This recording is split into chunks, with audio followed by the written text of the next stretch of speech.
Welcome back to today's video. Today is Sunday, April 28th, 2024, and today we are going to be talking about Donald Trump's sweepstakes, who he would choose for vice president and who I would choose if given the opportunity to narrow down this VP shortlist. Now, a lot of news has come out following Kristi Noem, the governor of South Dakota's recent book here, where she announced that she actually killed one of her own dogs. And I know that may seem very vulgar and very out of place, especially for someone who is in such a public spotlight, under scrutiny, under contention here to be the VP nom, and has actually defended her most recent take in this, book that she published, and then also on social media. And so we've been talking a lot about how we could narrow down Donald Trump's VP list and what should matter to him versus not. Who's going to be most advantageous to be on that ticket? Who's going to be the most loyal if they eventually get elected, right? And so a lot of conversations have been had about that. The most recent news we've heard about Donald Trump's VP ladder, or Veep stakes, as we like to put it here, is that Governor Doug Burgum seems to be moving up the Trump VP ladder. Now, it might be surprising to even see this name. He's someone who ran against Donald Trump for the Republican nomination, but when he did drop out, he immediately endorsed Donald Trump and had been very much MAGA from the beginning. And so now with all of this conversation, I'd like to actually take a look at the Washington Post's quiz here. They do a very short 10-question quiz about how we could narrow down Trump's VP shortlist. And while I haven't done the quiz actually yet, I don't think I've seen a single question besides skimming through it and seeing exactly what type of things they're asking here. I haven't given it much thought. And so we are actually going to be exploring that with you guys today. And I think it's actually a bit different than some of the traditional style videos that I like to do. And so I just think it'd be interesting and honestly worth our time to look at what maybe, if we're looking at it from my point of view, and maybe if you agree with me or not, and of course that's entirely up to you, you can take this quiz here and see if you were Donald Trump, narrowing down who would be the best choice for his VP shortlist. And so they start off by showing this, chart here about, mapping each person here who's most likely to help the ticket, least likely to help the ticket, and then also who's most MAGA and least MAGA. And so it really is interesting to see who's going to help the ticket, who's not going to help the ticket, who is most loyal and most aligned with Donald Trump's viewpoints, and who's less aligned with Donald Trump's viewpoints here. And I actually don't disagree very heavily with a lot of these things here. I think the most, beneficial person that Donald Trump could choose at this point in time is Nikki Haley. I've said that from the beginning, that she should have been at the top of the Veep stakes. And honestly speaking, that VP spot was hers if she wanted it from the start. And I think she did a lot of things that made it more and more down the less MAGA side, where today she's seen as the least associated with Donald Trump's brand. But honestly speaking, I look at that and say that could actually be helpful for a general election. But regardless, though, she's perceived as the most likely to help the ticket. The person perceived to least likely help the ticket is actually Marjorie Taylor Greene, and that actually makes a lot of sense. Right along there is Vivek Ramaswamy, Tucker Carlson, and Carrie Lake, and honestly, I don't want to fight that because I think that makes sense. Looking at this map here, I very rarely agree with spreads that are putting candidates and putting contenders here on this very interesting chart that could have so many different nuances, so many different ways to address and look at this situation, and the way that people determine someone MAGA or not, most likely to help or least likely to help. I honestly agree with a lot of this, and I think it'd be very interesting to see exactly which VP nominee or which slate of VP nominees the Washington Post would suggest in the event that I do make this decision. And so I'll walk you through all of my questions, the reason behind them, and then we'll see who, the Washington Post believes is the best choice for Donald Trump in this instance. And so the first question here is question number 1. Trump's running mate should have blank association or ties, whatever, to the Make America Great Again crowd. The answers here: strong ties, at least some ties, no ties, and this is not important.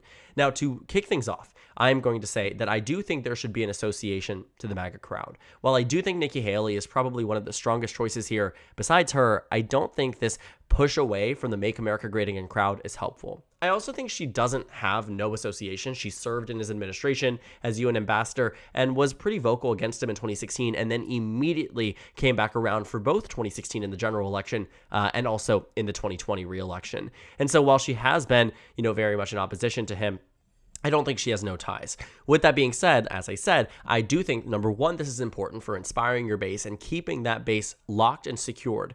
But I don't think it should be strong ties. I think you need someone who has at least some ties at this point. And, that is where we are at the very, very baseline. It should be someone who has an association with Donald Trump, who can keep the crowd of people appeased, from that base that chose Donald Trump overwhelmingly in this open Republican primary.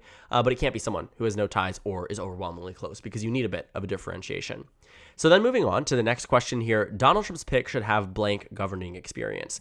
Now, I'm personally someone who, in 2016, I thought Mike Mike Pence was a good choice. In hindsight, I also think he was a good choice. Even though Mike Pence has come out against him, I think at the time, choosing a governor of a red state made sense. It was someone who had governing experience, who had been arguably perceived as more presidential and more willing to, step up to the time and step up to the maturity level that people would expect to see in candidates here. And so I think Mike Pence offered that. It was great. The experience, balance, the businessman rhetoric that Donald Trump was trying to do. Now he's a former president. He has the experience to run. And so for me, I think, while sure, Donald Trump's pick should have at least some governing experience, I think that's where I'm at. I don't think it should be somebody like Tucker Carlson, who's just a TV host. And I do think, that's not to say they can't win with someone who has no governing experience. I think the best course of action here would be someone who has served as governor or senator or representative, or at least in some appointed capacity. And then they can tackle onto the fact that Donald Trump has a track record that he can run on 4 years combined with other governing experience. It could be, the perfect cohesion there if we're talking about it from an electability point of view. So that brings us down to our answers aligning with here, Greg Abbott, Katie Britt, Doug Burgum, pretty much, a good amount. Not really changing much from what we had before. The nominee should have blank establishment ties. So this one, I think I grapple with a little bit more difficult. I find it to be a little bit more difficult to really understand if this actually makes any impact on electability. At face value, I don't think it does. There is certainly an argument to be made about connections to donors, connections to people within the GOP, and again, appeasing that Nikki Haley type crowd that has now been voting against Donald Trump as sort of a zombie vote against him in primaries well after the dropping out of every other candidate. And so I think maybe there could be some benefit there. But I don't know if it should be a declarative thing that's written out that this candidate should have some level of establishment ties. I think I could see an argument for it to matter, but for me, I don't think that this is, going to be that important. So let's move it there. And so, okay, so my GOP vice president shortlist is Marjorie Taylor Greene, J.D. Vance, Josh Hawley, and Sarah Huckabee Sanders. I'm going to say already at that alone, I do not think these are good choices. I think J.D. Vance could be a good choice. I don't think any of the rest are going to be. Josh Hawley, I think, is too associated with some of the more extreme factions of the GOP. Sarah Huckabee Sanders is recently elected to Arkansas and honestly is not perceived very positively amongst the American public. And Marjorie Taylor Greene, we can completely, move away from this. And so the next question here. The pick can have offered blank criticism of Donald Trump in their past comments, regardless of where they stand now.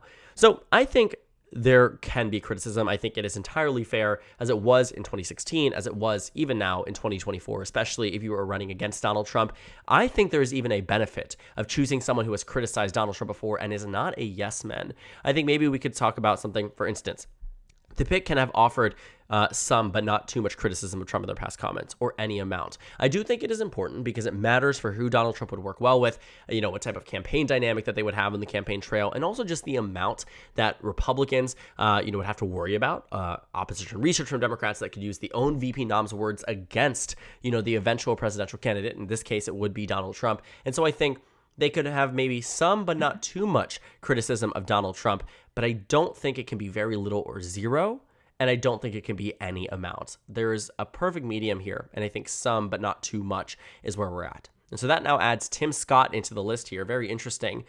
Just removed. I completely, I don't know why I just blanked on this, but it removed someone from consideration here. Whatever. Let's move on to the next question. So this answer aligns with a lot less people than before, so it's actually quite interesting. So question number 5. When it comes to winning elections, Trump's pick should have blank one, a high-profile statewide race, won a campaign of some kind. This is not important. I don't know if you need to prove that you won these elections in the past to be a strong contender. For instance, Nikki Haley, when she was governor of South Carolina, she didn't have a phenomenal victory when she won her race. Even in 2014, that election there was actually underperforming Republicans quite significantly. And there were so many different factors that matter here. I do think there is certainly a take that could be said where it matters to an extent. Want to prove an electoral track record, especially after Donald Trump lost in 2020. But honestly speaking, I don't think it matters that much.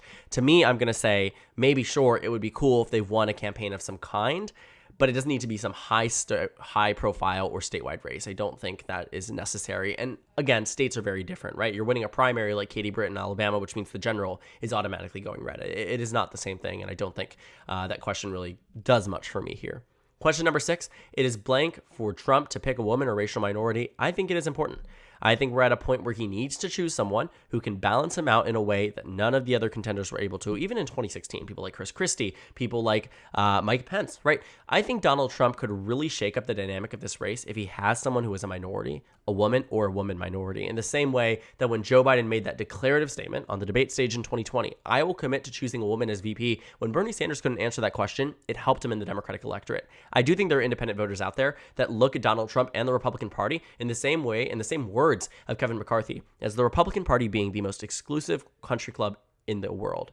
And I think when you see things like that and you hear things and you're being reinforced by who's representing it when it comes down to House leadership, Senate leadership, presidential, RNC leadership, all of these things I think don't do much for the RNC brand, I think Donald Trump would benefit. I also think, too, what we have found is that groups of, marginalized identities, whether that be minority groups, whether that be gender groups, whatever it is, representation does fuel turnout. And I think Donald Trump, in a way, has lacked significantly, not amongst white voters, but amongst women and amongst racial minority groups. And so it'll be very interesting to see if that shakes up the race. I personally think it is important. And I was someone who was advising him. I would say that this is something. There are plenty of qualified women, plenty of qualified minorities.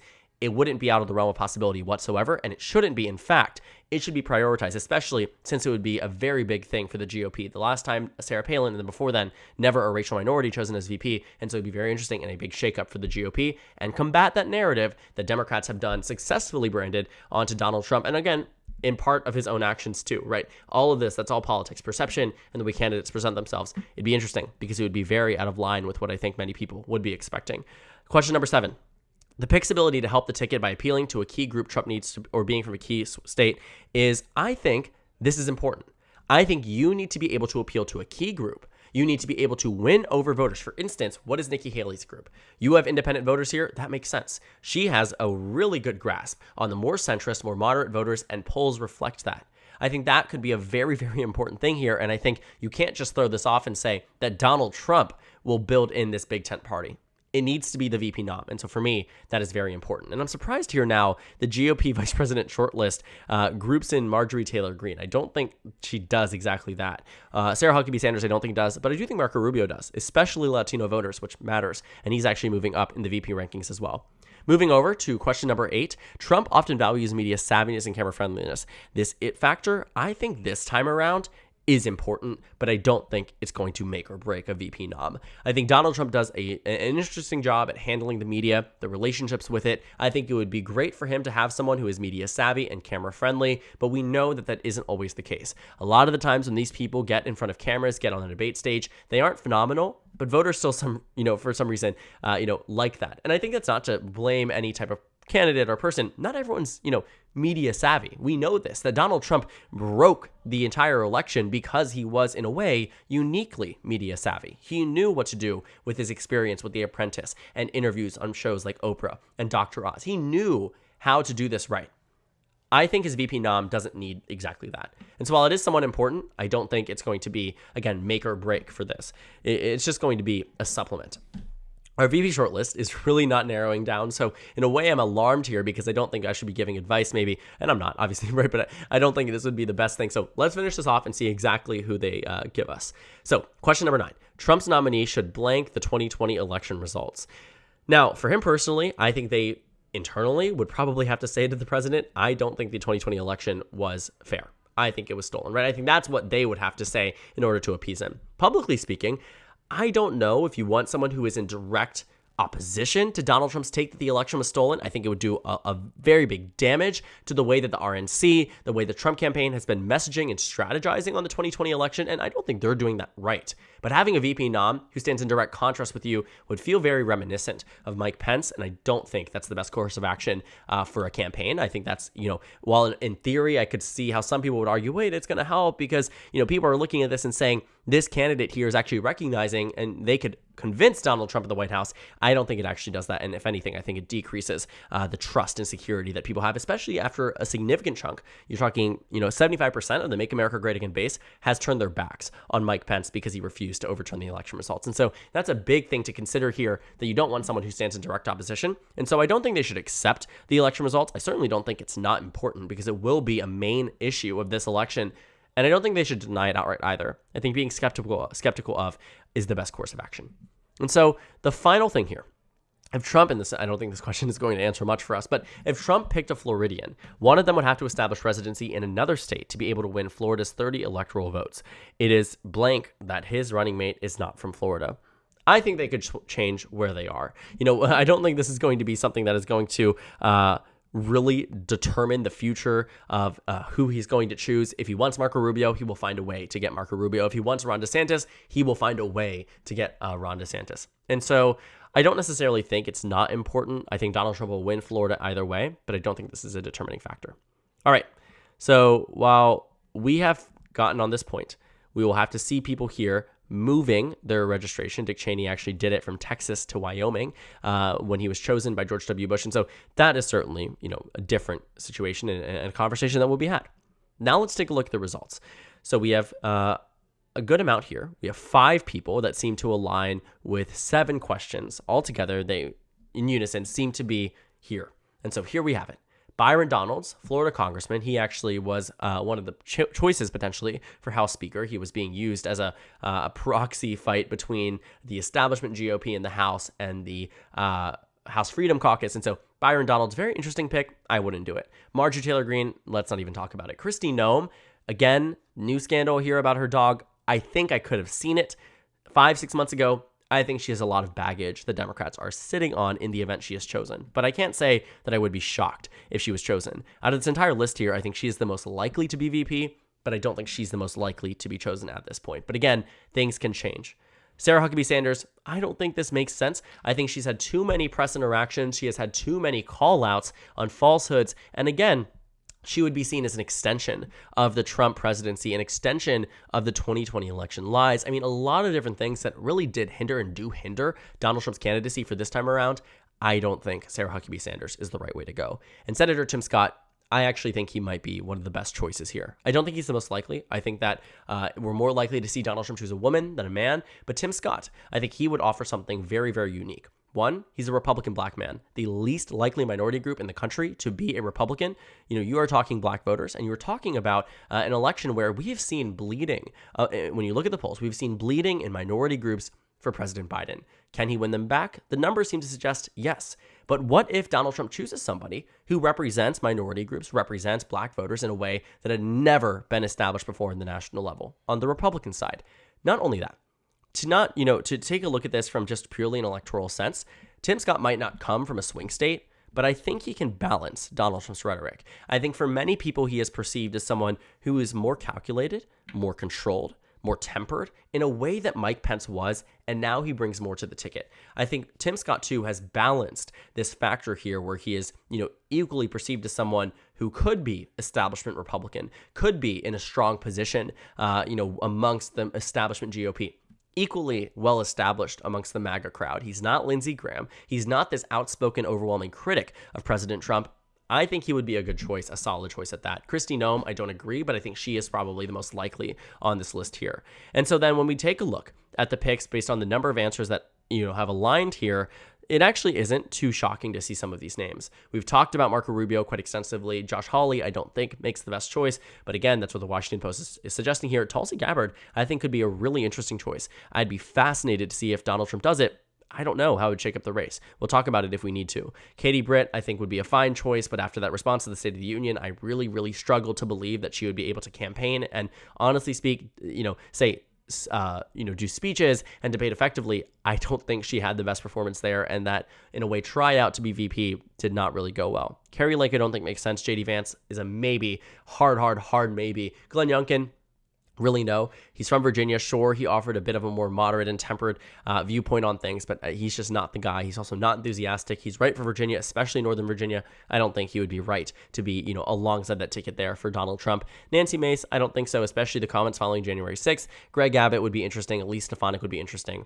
but ultimately, I don't think, there are that many super strong choices here, but I'd say on the list right now, I'd say Tim Scott probably is one of the highest amongst the rest. I'm surprised Nikki Haley doesn't really match up with many of these, but again, I've talked a lot about loyalty and a balance about criticisms of Trump and having not too many, and I think that from that baseline alone, she's immediately out of the running. And so here we are. Based on my own choices about who Donald Trump should choose as VP, we end up with a very, very extensive list from the first question that is narrowed down to 5 top contenders: Congressman Byron Donalds, Congresswoman Marjorie Taylor Greene, Governor Kristi Noem, Governor Sarah Huckabee Sanders, and Senator Tim Scott. It'll be fascinating to see if Donald Trump chooses any of these 5, but maybe he won't. Considering some of the most recent news about Doug Burgum and Kristi Noem, it could be very interesting to see how this race shakes up, especially depending on who his VP nominee is going to be. So thank you guys so much for watching this video. Make sure to comment down suggestions below. Subscribe on the left if you haven't already, and check out the Instagram and Twitter. At the bottom left of the screen, there's also a Discord server for you to go ahead and join. On the screen, there's a video you can watch, and then a playlist for my 2024 election analysis videos. Again, thank you guys so much for watching, and I will see you all tomorrow.